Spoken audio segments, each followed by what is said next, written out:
Apareció en la mente del gran compositor.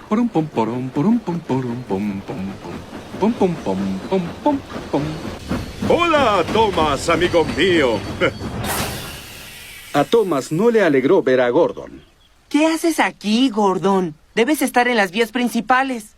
Quise tomar el camino panorámico. Pero ahora el gran compositor no escucha los sonidos de Sodor. Thomas se alejó rápidamente. ¿Qué?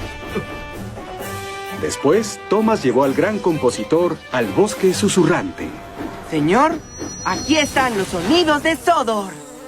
El gran compositor escuchó. Las hojas se deslizaban y las aves cantaban. De pronto se escuchó un fuerte sonido metálico. Era Mavis, que llevaba plataformas con troncos. Una melodía surgió en la mente del gran compositor. Clitiqui-clac, clitiqui-clac, clitiqui-clitiqui, clitiqui-clac. ¡Hola, Thomas, amigo! A Thomas no le alegró ver a Mavis. ¿Qué haces aquí, Mavis? ¿Por qué no estás en la cantera?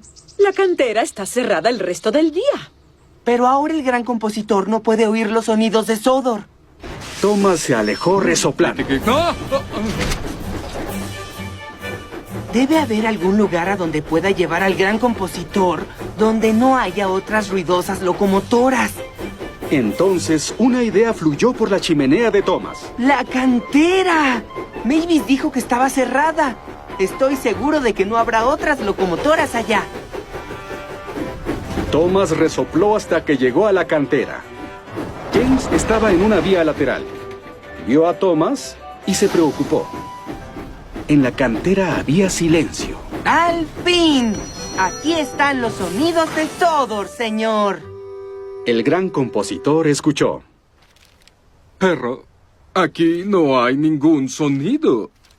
Entonces se escuchó un fuerte silbido. Era James.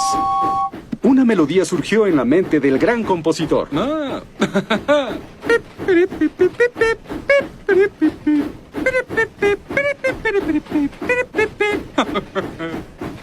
Hola, Thomas. A Thomas no le alegró ver a James. ¿Qué haces aquí, James? La cantera está cerrada. Deja de silbar, James. El gran compositor no puede escuchar los sonidos de Sodor. Entonces hubo problemas. Thomas, cuidado. Thomas se detuvo justo a tiempo. ¡No! ¡Mi melodía especial! Thomas se sintió terrible. Lo siento, señor. Por mi culpa perdió su hermosa música. Pero, ¿cómo compuso una canción? Esas ruidosas locomotoras arruinaron los sonidos de Sodor. Pero tus ruidosos amigos suenan maravilloso, Thomas. Entonces, mis ruidosos amigos son los sonidos de Sodor.